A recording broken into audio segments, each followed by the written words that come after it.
You got it. All right, Shalom. Shalom. Before we get started, we're going to turn to the east and give all praise to Yahweh, Ba'ashem, Yahushai, Ba'ashem, Kakodash. We want to give double honors to the apostles, the elders of Great Millstone, the men that taught us this truth, this 100% truth, the true way of worshiping the Heavenly Father and His Son. We also want to say Shalom to the elect that are scattered around the four corners of the earth that believe sincerely in His truth. Shalom. It's a GMS Memphis camp out here on the highways and hedges once again and back at it again with another pre-camp lesson. So I hope this pre-camp lesson be edifying to the elect. Let's go and get into the scriptures. Even in Ecclesiasticus chapter 12, verse 10. Gun. This is Ecclesiasticus, better known as Sirach chapter 12 and verse 10.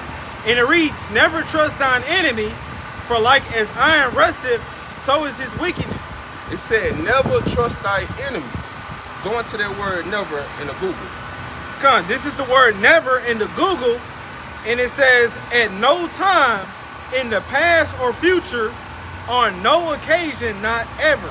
So just going based off Esau Edom, the so-called white man past history, look at how he treated you Israelites, you so-called Negroes, Latinos, Native American, and Hispanic. The wicked and cruel acts that he acted towards you. Like for example, the so-called Indians, Gad and Reuben. He came over to this land and slaughtered the Indians, claiming that he discovered this land. And look at what the so-called Indians, look where it got them. Scripture speak about he had put forth his hand to those that was at peace with him. So he couldn't even be trusted back then. So what makes you think he can be trusted right now? Scripture speak about, can a leopard change his spot? Can an Ethiopia change his skin color? The question is no. So the Lord has created this man to be wicked, to be evil towards you. Give me that proverb that you had mentioned earlier. Come. This is Proverbs 25 and verse 19. And it reads, "Confidence in an unfaithful man in time of trouble is like a broken tooth and a foot out of joint." So, bro, you putting your trust in Esau, either like you putting your trust in a broken tooth. You're gonna be left for pain. You're gonna be left for hurt. Go back to that never and get that bullshit. Come. This is back in the definition on Google for the word never, and it says at no time in the past or future, on no occasion, not ever. And it says and it says in number 2, it says not at all, and in the similar words it says not at all, certainly not for a moment. So not even for a second should this man, have your trust. Keep going. And it says not under or in any circumstance. So even in life or a death situation, you should not trust this man. Here it is, you could be falling off a cliff. Hey, you better off, man, trying to help yourself, trying to make it off that cliff, then putting your trust in him. Because if anything, he's going to help forward your fall. Keep going. Yep, and it says under or in no circumstances. It says on no account, no way, not on your life.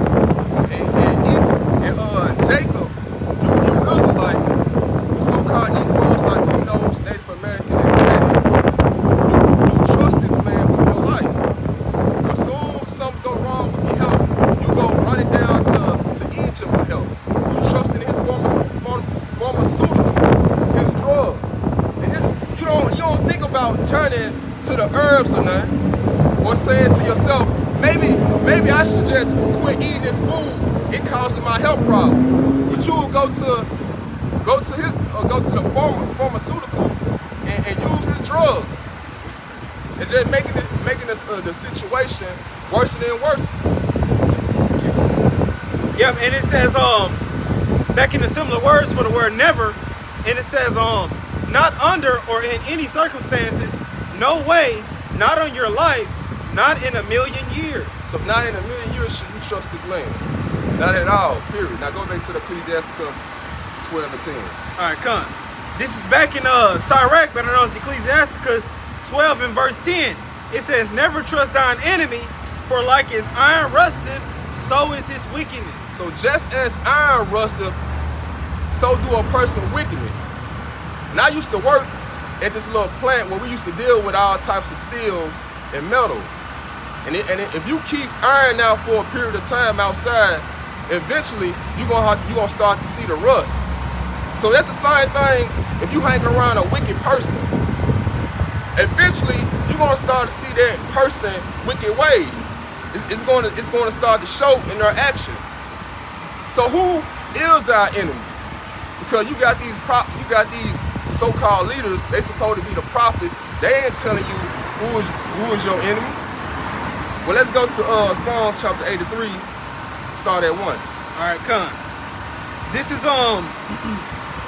Psalms 83, and starting at verse 1.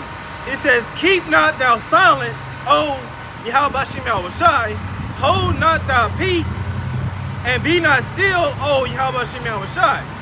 Verse 2, for lo, thine enemies make a tumult, and they that hate thee have lifted up the head. So it said, so this is Asaph telling the Lord, keep not silent, hold not thy peace, for your enemies is making a tumult. Now what is a tumult? A tumult is a large masses of people in an uproar with confused noise.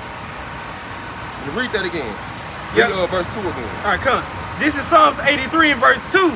And it reads, for lo, thine enemies make a tumult, and they that hate thee have lifted up the head. Keep going.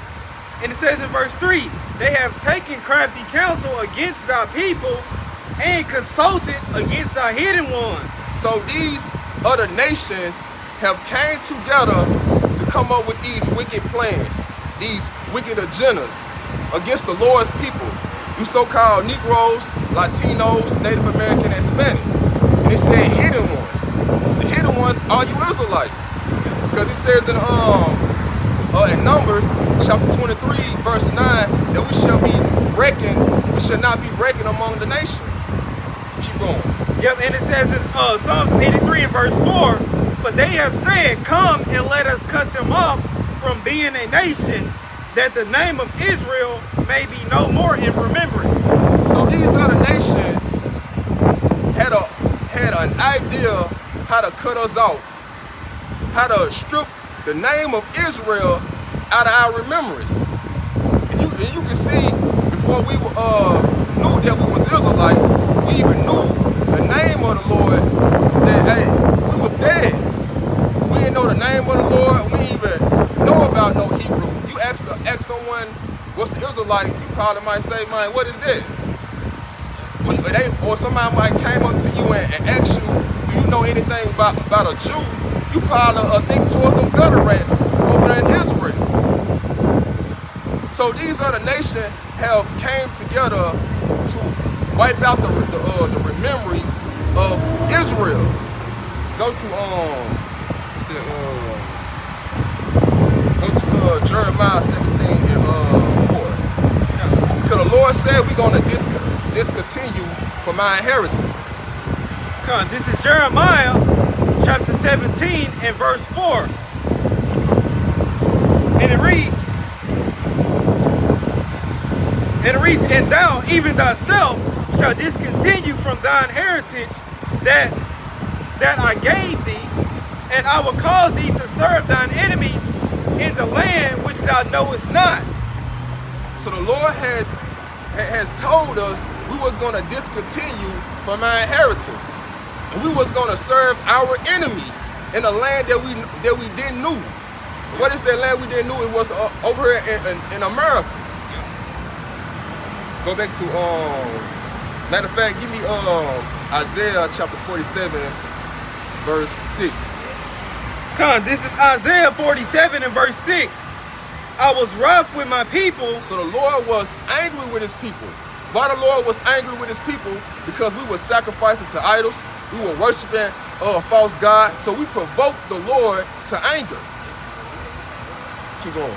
Yep, and it says in Isaiah 47 and verse 6, I was wroth with my people, I have polluted mine inheritance, and ain't given them into thine hand. Thou didst show them no mercy, upon the ancient as thou very, very heavily laid thy yoke. So the Lord has polluted his inheritance by giving his people in the hands of his enemies. So the Lord didn't show no mercy to his own people just because we provoked him. We moved them to wrath. Like that, matter of fact, get that what you had mentioned in Baruch. Yeah. So we had moved the Lord to wrath.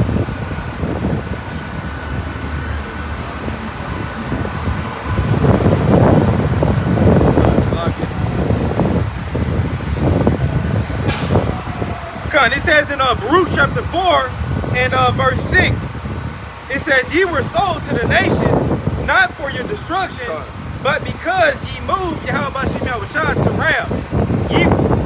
So we were sold to the nation just because we moved the Most High to wrath. Yep. Trying to be like the heathens, worshiping these other gods. So what you think the Lord did with his people? He made these other heathens rule over us. The wicked rule over us. Yep. Keep on. And it says in Baruch 4 and verse 6, it says, ye were sold to the nations, not for your destruction, but because ye moved Yahweh to wrath, ye were delivered unto the enemies. Go back to Psalms chapter 83, verse 4. This is back in Psalms 83 and verse 4. They have said, come and let us cut them off from being a nation, that the name of Israel may be no more in remembrance. So they have cut us off from being a nation. They have destroyed us. You know, they got all these wicked agendas out here to bring us down as a people. You know, with these ABC community, got men acting like women, acting feminine. And they also came up with ideas putting a woman above the man, splitting the households up and families. All these was wicked ideas that these other nations came together to bring Israel down low, to make them, you know, not be a people. Keep going. Yep, and it says in Psalms 83 verse 5. It says in Psalms 83 verse 5, for they have consulted together with one consent. They are confederate against thee. Says in verse 6, the tabernacles of Edom. So these are the nations that, you know, that came together to overthrow Israel. And the first one is Esau Edom, the so-called white man. Keep going. Yeah, and it says in verse 6 of Psalms 83 and verse 6, the tabernacles of Edom and the Ishmaelites. The Ishmaelites are the so-called Arabs today. Keep going. And it says of Moab. Moab is the so-called Chinese today. Yep. And the Hagarenes. The Hagarenes, they are the so-called Hamites. The so-called, well, not the so-called, they are the so-called African, but the Hagarenes are the Hamites. Yep. And it says in verse 7, Gabal. Gabal, same thing, Hamites. And Ammon are the so-called Japanese. And it says, and Amalek. Amalek, those are the grandson of Edom, the chief of wickedness. And those are those gutter rats claiming that they are, you know, the so-called Jews today. Yeah, and it says the Philistines with the inhabitants of Tyre. Also the Hamites. And it says in verse 8, Ashur also is joined with them. And Ashur is the Assyrians. And it says in verse 8, Ashur also is joined with them. They have hope in the children of Lot. And the children of Lot is referring to the Ammon and also the Moabs. You know, the Chinese and the Japanese. So So all these nations has came together to conspire against the Lord's people. You go into that word conspire, it goes into plot. With two or more people plotting evil. So they was plotting evil to wipe out Israel, to wipe the name away, to keep us from not knowing who our true power is, to keep us from not knowing we are Israelites. But the number one enemy is Esau Edom. He was going to be our number one born enemy. Go to Genesis 25, I think there's 21. Con, this is Genesis 25 and verse 21. And Isaac entreated the Lord for his wife because she was barren. So here it is, this is Isaac praying to the Lord on behalf of his wife Rebekah, because Rebekah couldn't have children. So he prayed to the Lord that she can get pregnant. Keep going. And it says, and the Lord Yahweh was entreated of him, and Rebekah his wife conceived. So the Lord had answered Isaac's prayers, and Rebekah became pregnant. Keep going. And it says in verse 22, and the children struggled together within her, and she said, if it be so, why am I thus?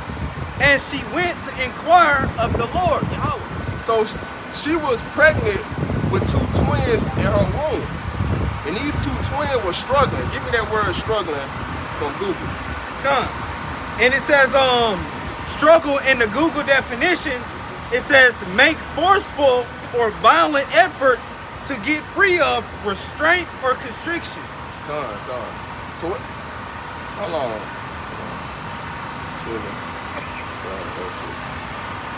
Go to the synonym. Yes, sir. Yeah. There you go, right there. Go to the synonym. Come. It says in the similar words, it says fight, grapple, wrestle, exchange blows. So these two boys was in Rebekah's womb. They was fighting. They was wrestling. Were coming to blows. So it was like a WWE match in Rebekah's womb. So she went to go ask of the Lord, like, what's going on? Like, what's going on in my womb? Keep reading. Yeah, and it says in Genesis 25 verse 23, and the Lord Yahweh said unto her, two nations are in thy womb, and two manner of people shall be separated from thy bowels. So these two boys are two nations of people that were in Rebekah's womb. Keep going. And the one people, and it says, and the one people shall be stronger than the other people, and the elder shall serve the younger. So one people will be stronger than the other, and the elder shall serve the younger. Read that in the NLT.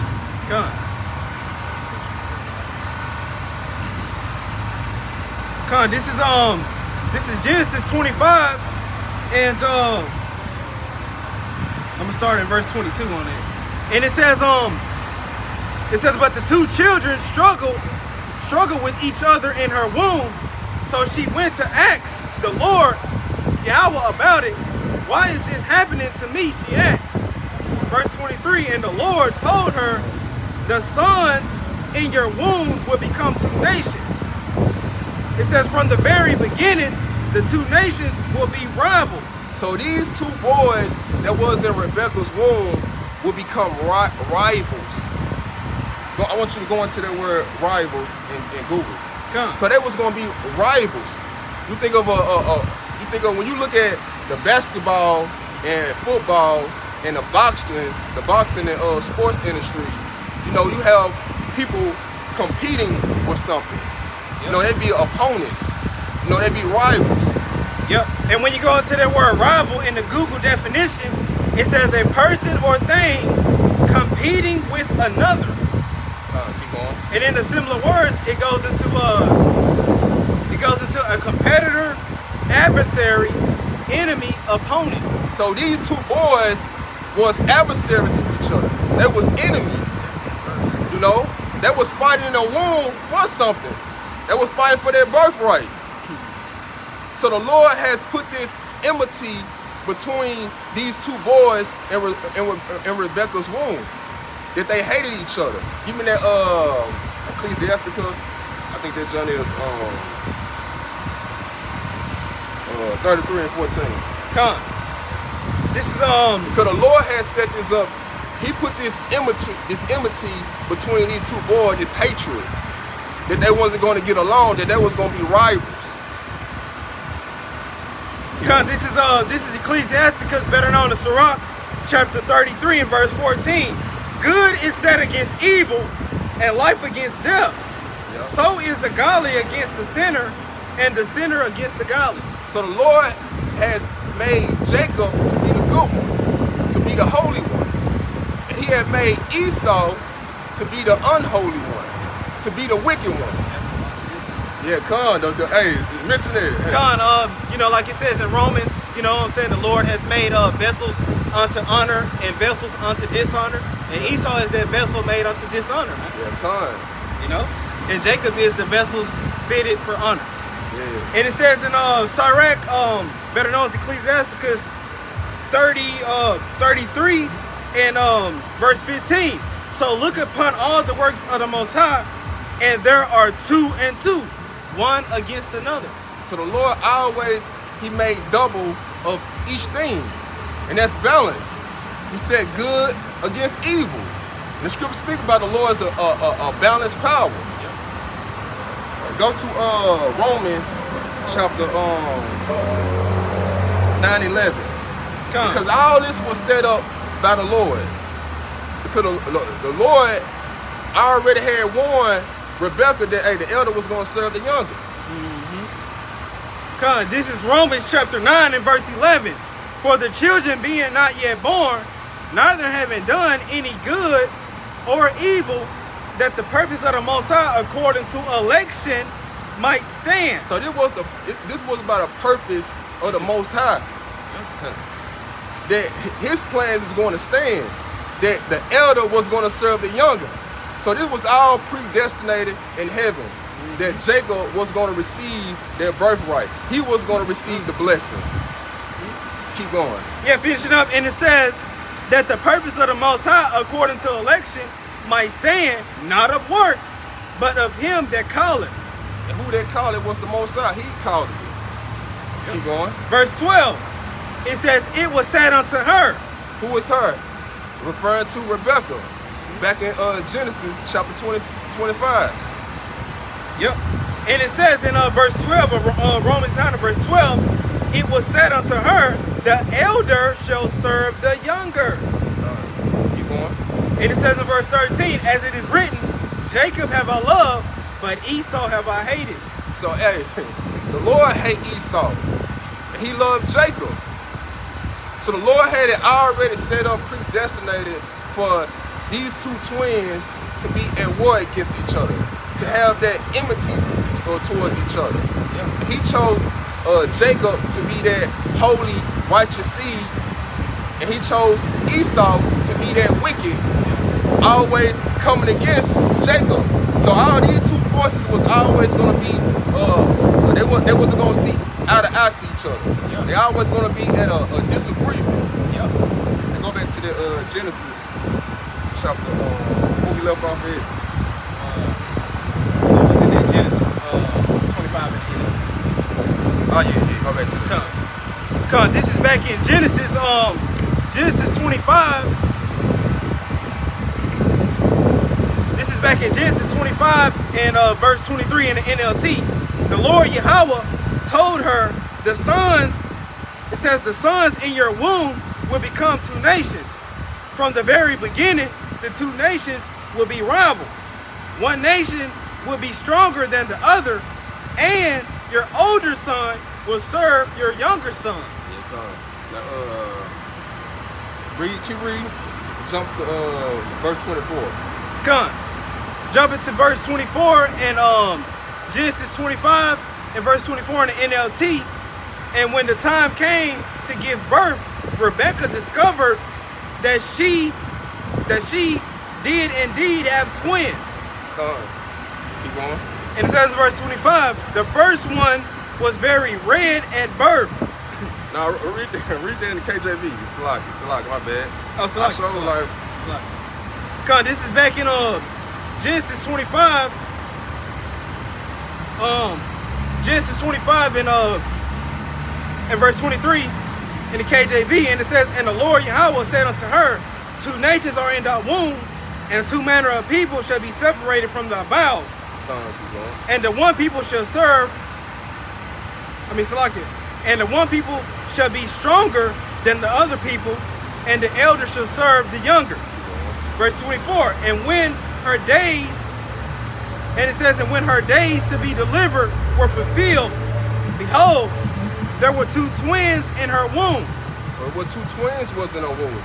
Keep going. It says in verse 25, and the first came out red all over like a hairy garment. So the first twin came out red like a hairy garment. Now why did this first boy came out red? It's because the Lord had cursed this one. He had stripped his pigment away, because this is the same spirit that was on Cain, and it came back later on in Esau. The same two boys, Cain and Abel, came back with Jacob and Esau. So the Lord had stripped Esau's pigment away, that he can't even stand in the sun for too long. And you look at these so-called white people, they can't stand in the sun too long. They started to catch skin disease, skin cancer. You know, they started to turn red. So they started to look like a devil that they are. So the Lord put that identification that, hey, these are the wicked. These are the seed of the wicked. Yep. And if I may add, red also symbolizes a warning. Danger. And it says in verse 25 of Genesis 25, verse 25, and the first came out red all over like a hairy garment, and they called his name Esau. Esau. The Hebrew word for Esau is Ashashua. Wasted away is he. What was wasted away? His pigment. Keep going. And it says in Genesis 25, verse 26, and it says, and after that came his brother out, and his hand took hold on Esau's heel, and his name was called Jacob. Now you see, it did not describe Jacob, but it described Esau. Because back then, man, everybody was different shades of brown. But when Esau came out the womb, it was something new. Pretty sure my Rebecca and Isaac were like, man, what the hell is this? But this was just showing, this the Lord had put a curse upon him to identify he is that wicked. He is that evil one. Jump to Genesis chapter 27. Go to 38. Come, this is Genesis 27 and verse 38. And Esau said unto his father, hast thou but one blessing, my father? Bless me, even me also, O my father. And Esau lifted up his voice and wept. See, now this is after Jacob received the blessing from Isaac. And Esau came in weeping and crying,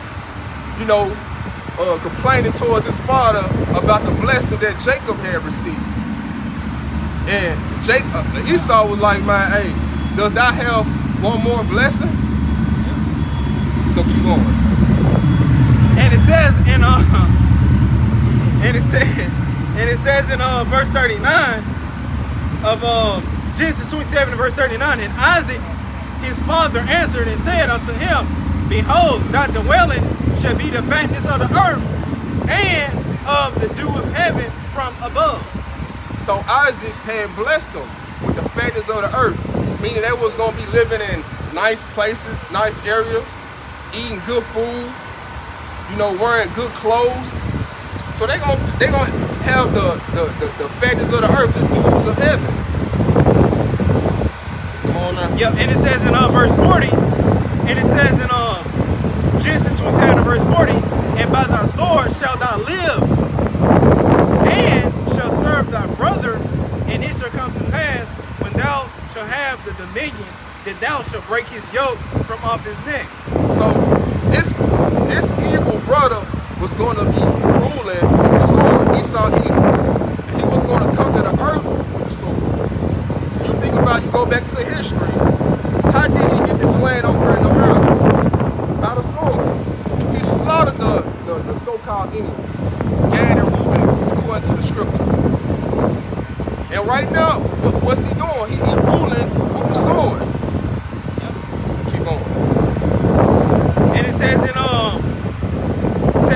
Genesis 27 verse 41, and Esau hated Jacob because of the blessing wherewith his father blessed him. And Esau said in his heart, the days of mourning for my father are at hand, then will I slay my brother Jacob.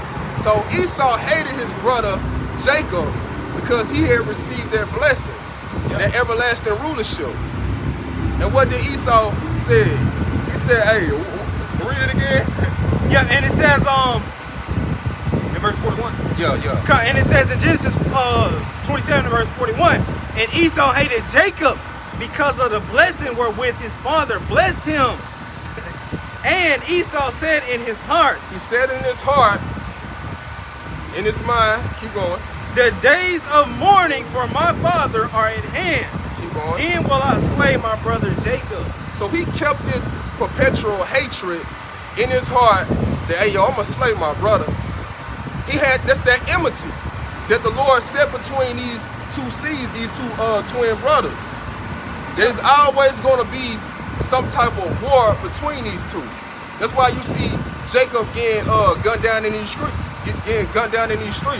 you so-called Negroes. Because this man always hated you. I always had that passionate of hate towards you. Yep. Go to Ecclesiastes. Go back to Ecclesiastes. Chapter 12, verse 10. This is back in Sirach 12 and verse 10.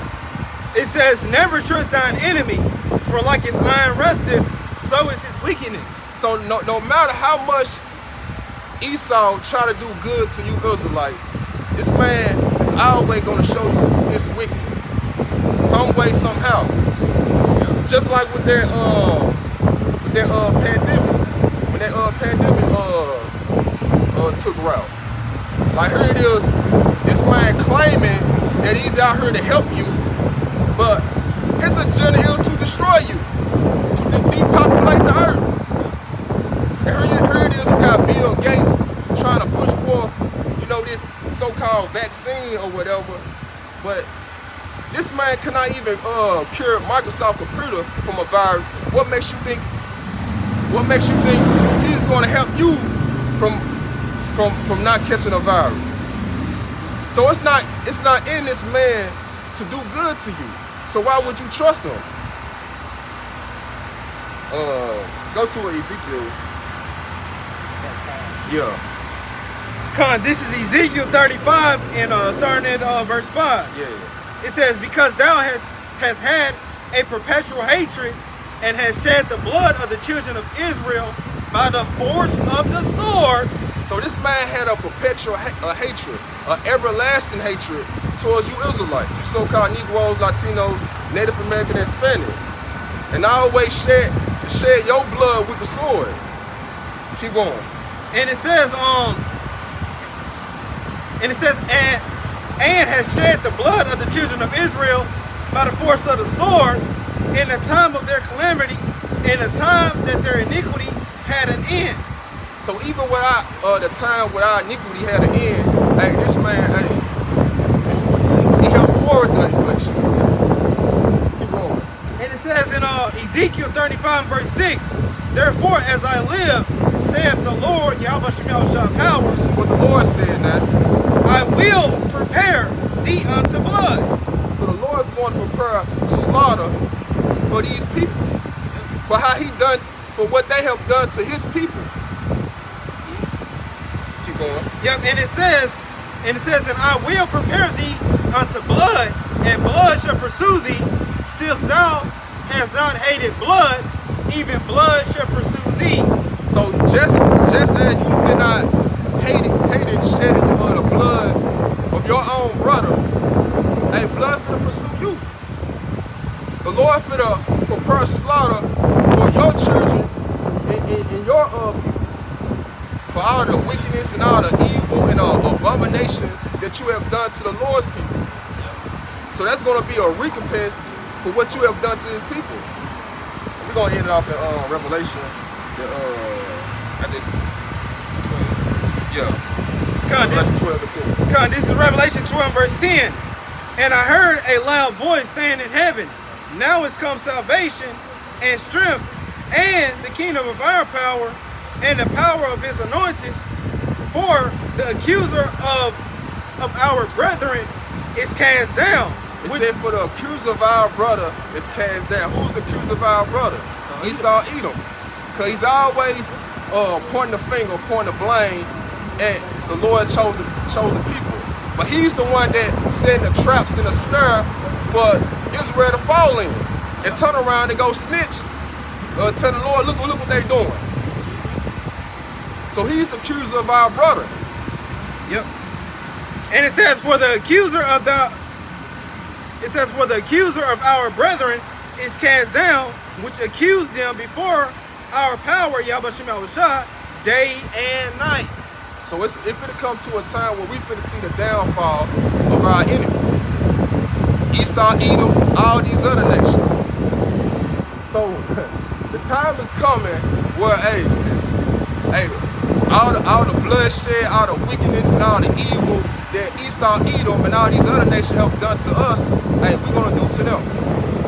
So I hope this lesson was edifying to the elect. Shalom.